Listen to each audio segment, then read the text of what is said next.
పెద్దలు అర్థం చేసుకోవాలి. ఇది అర్థం కానంతసేపు కాంగ్రెస్ గాడనే ఉంటుంది, కాంగ్రెస్ గదే దుస్థితికి లోబడుతుంది. కాబట్టి ఇప్పటికైనా ఒక వ్యవస్థ మీద ఆరోపణ చేస్తున్నప్పుడు, ఒక వ్యవస్థని నిందిస్తున్నప్పుడు, అయ్యా leader of opposition Rahul Gandhi గారు దయించి శాస్త్రీయంగా ఆ వ్యవస్థ మీద స్టడీ చేసి రండి. 2 ఓట్లు తప్పు పడితేనే టీషర్ట్లు వేసుకొని వచ్చిన మీరు మరి ఒక చిన్న గ్రామ పంచాయతీలోనే నేను వారం రోజులు స్టడీ చేస్తే 1000 ఓట్లు దొరకగొట్టగలిగినప్పుడు తెలంగాణ రాష్ట్రంలో స్థానిక సంస్థల్ని మీకు ఓపుకుంటే బ్యాలెట్ పేపర్లతో పెట్టు. కాంగ్రెస్ పార్టీ అధికారంలో ఉంది కదా, రాష్ట్రం సంబంధించిన ఎన్నికలే కదా, వెంటనే పెట్టు, బ్యాలెట్ పేపర్లతో పెట్టు. ఇవన్నీ నాకు నచ్చుతలేవు అంటే చక్కగా రాయబరేలు రాజీనామా చేయి, బ్యాలెట్ పేపర్లతో ఎలక్షన్లకు పోదాం. ప్రజలు ఇచ్చేటువంటి తీర్పును అప్పుడు ఆలోచిద్దాం. కాబట్టి దయించి మీకు విశ్వాసం లేదని ప్రజాస్వామ్యాన్ని మీరు అవమానపరిచేటువంటి రీతి లోపల చేయొద్దు. పారదర్శకత కోసం నరేంద్ర మోడీ గారి ప్రభుత్వం పనిచేస్తుంది. నిష్పక్షపాతంగా ఎన్నికలు జరగాలని కోరుకుంటున్నాం. మరి ఈవీఎంలను ట్యాంపర్ చేసేది ఉంటే కర్ణాటకలో కాంగ్రెస్ని ఎట్లా గెలవనిస్తుంది బీజేపీ? ఎన్నికలు జరిగినప్పుడు ఆ రాష్ట్రంలో బీజేపీ అధికారంలో ఉంది కదా. ఒకవేళ ఈవీఎంలను ట్యాంపర్ చేసే శక్తి ఉంటే కేసీఆర్ కొన్ని సీట్లు ఎందుకు ఓడిపోతాడు? బై ఎలక్షన్స్ లోపల మొన్న అధికారాన్ని ఎట్లా కోల్పోతాడు? కాబట్టి మనం గెలిస్తే ఈవీఎంలు మంచివి, మా పార్టీ ఓడిపోతే ఈవీఎంలు చెడ్డయి. ఇంకా దారుణమన్నా మీకు గుర్తుండాలి, ఇందిరాగాంధీ ఓడిపోయినప్పుడు చెప్తుంది ప్రజల్ని ఫూల్స్ అంటది ఆమె. నాకు ఓటేయక కాంగ్రెస్ పార్టీని ఓడగొట్టిరు ఈ దేశ ప్రజలు ఫూల్స్ అని మాట్లాడింది ఇందిరాగాంధీ. ఇగో ఇది ఇలా చరిత్ర. అందుకని దయచేసి కాంగ్రెస్ పార్టీ పెద్దలకి, ఈ దేశ ప్రజలకి మేము సవినయంగా చేసేటువంటి అప్పీల్, నిజం నిద్ర లేచేసరికి అబద్ధం ప్రపంచాన్ని జుట్టొస్తుందని ఒక తత్వవేత్త చెప్పినట్టు మోడీ గారి మీద, మోడీ గారి ప్రభుత్వం మీద ప్రత్యక్షంగా సమస్యల పట్ల పార్లమెంట్లో చర్చించలేక, అవగాహన లేక, అవసరం లేని టాపిక్లను తీసుకొని వచ్చి అనవసరంగా ప్రజాస్వామ్య వ్యవస్థ లోపల చీప్గా దిగజారిపోవద్దని 125 సంవత్సరాల చరిత్ర కలిగినటువంటి కాంగ్రెస్ పెద్దలకి, లీడర్ ఆఫ్ అపోజిషన్కి ఈ సందర్భంగా నేను సవినయంగా పద్ధతి మార్చుకోమని చెప్పి చెప్పదలుచుకున్నాను. Thank you one and all.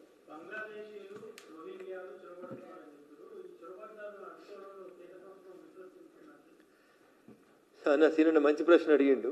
బంగ్లాదేశ్కి west బెంగాల్కి మధ్యన 452 కిలోమీటర్ల బార్డర్ని భారతదేశం బంగ్లాదేశ్తో షేర్ చేసుకుంటుందన్న.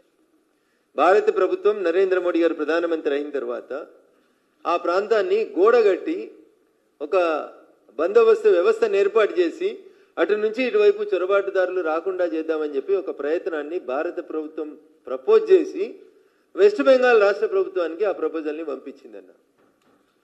ఇప్పుడు రాష్ట్రంలో పోయి మనం ఒక గోడ, ఒక ట్రెంచ్, ఒక నిర్మాణం చేయాలంటే దానికి అనుమతి ఇవ్వాల్సింది రాష్ట్ర ప్రభుత్వం. తినడం మళ్ళీ చెప్తున్నా, దేశ ప్రజలందరికీ తెలవాలి కాబట్టి చెప్తున్నా.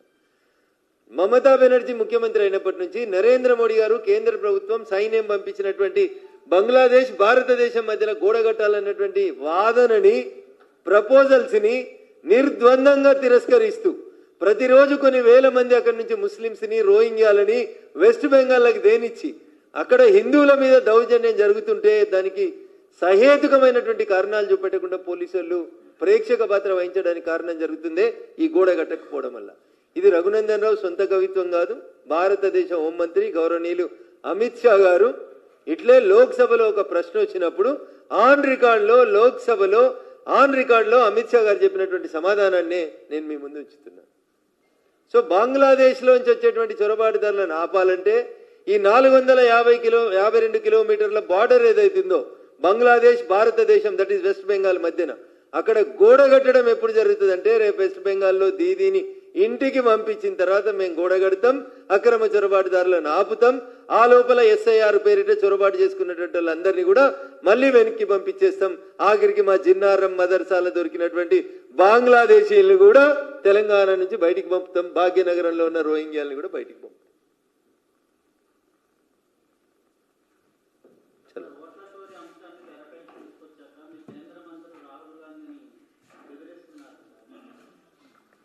సో భారత ప్రజాస్వామ్యం రఘునందన్ రావు రిపోర్టర్లు రఘునందన్ రావును బెదిరించిన వాళ్ళు ఉండే ఏరియాలో ఒక పోలీస్ స్టేషన్ ఉంటుంది, అక్కడ పోయి కంప్లైంట్ చేయడానికి వెసులుబాటు కల్పిస్తుంది. గౌరవనీయులు రాహుల్ గాంధీ గారికి దరఖాస్తు రాకపోతే వాళ్ళ పార్టీలో మనీష్ తివారీలు, లేకపోతే సురేష్ కల్మాడీలు, పెద్ద పెద్దోళ్ళు ఉన్నారు, ఎట్లెట్లా కంప్లైంట్లు డ్రాఫ్ట్ చేయాలని చెప్పేటోళ్ళు, పెద్ద పెద్ద అడ్వకేట్లు కపిల్ సిబాల్లు ఉన్నారు, వాళ్ళతో కంప్లైంట్ రాపించి దరఖాస్తు ఇవ్వండి, తప్పకుండా కేసు రిజిస్టర్ చేసి ఇన్వెస్టిగేషన్ చేస్తాం.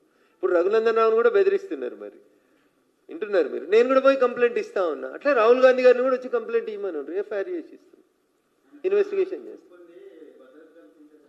ఆయన ప్రాణాలకు 30 అని ఉంటుంది, కాంగ్రెస్ వాళ్ళతో ఉంటుంది తప్ప బయట వాళ్ళతో ఎవరితో ఉండదు. అది ఎందుకంటే సొంత పార్టీలనే ఆయనకి ఏమున్నదో ఏం లేదో నాకు తెలియదు, కానీ అట్లా అనిపిస్తుంది నా మనసు.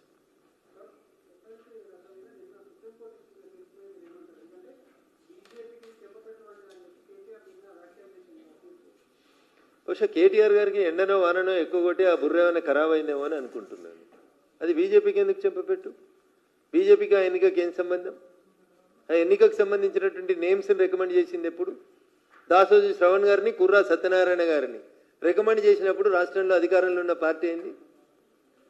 ఎండదెబ్బ కొడుతుందేమో అడుగురు కేటీఆర్. దేనికి?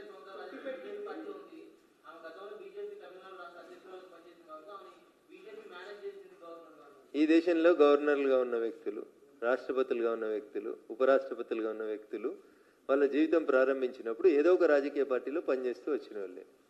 దానికి ఆ కుర్చీలకు పోయి వాళ్ళు బాధ్యతలు తీసుకున్న తర్వాత ఉండేటువంటి లింక్కి ఏం సంబంధం లేదు. మరి అట్లాంటి హైకోర్టు కొట్టేసింది. ఇప్పుడు హైకోర్టు తీర్పుకు వ్యతిరేకంగానే కదా సుప్రీంకోర్టుకు పోయింది. ఒక్కొక్క జడ్జి ఒక రకమైనటువంటి అభిప్రాయాన్ని వ్యక్తం చేస్తారు. దానికి మేము మేనేజ్ చేసినాం, మీరు మేనేజ్ చేసిర్రు, తమిళసై గారు ఇట్లా చేసినారు, ఇన్ని తలతిక్క మాటలు మాట్లాడుతారంటే బహుశా ఎండనన్నా ఎక్కువ కొట్టి ఉంటుంది, లేదా వానాలు తడిచన్నా జ్వరం వచ్చి ఉంటుంది అన్నకి. ఇవేం మాటలు? కోర్టుల జడ్జిమెంట్లకి మాకు చెంపపెట్టలు ఎట్లయితాయి? పోనీ ఒప్పుకుంటారా మీరు? ఎట్లా భారతీయ జనతా పార్టీ గవర్నర్లు అని చెప్పి మీరు అట్లా ముద్రే తెలుసుకున్నారా? ఇవన్నీ ఆడలేక మధ్యలో ఓడినట్టు. మీకు చేయడం రాక ఎదురు మున్నోళ్ళు చేస్తుంటే మీరు బాధపడుతున్నట్టు.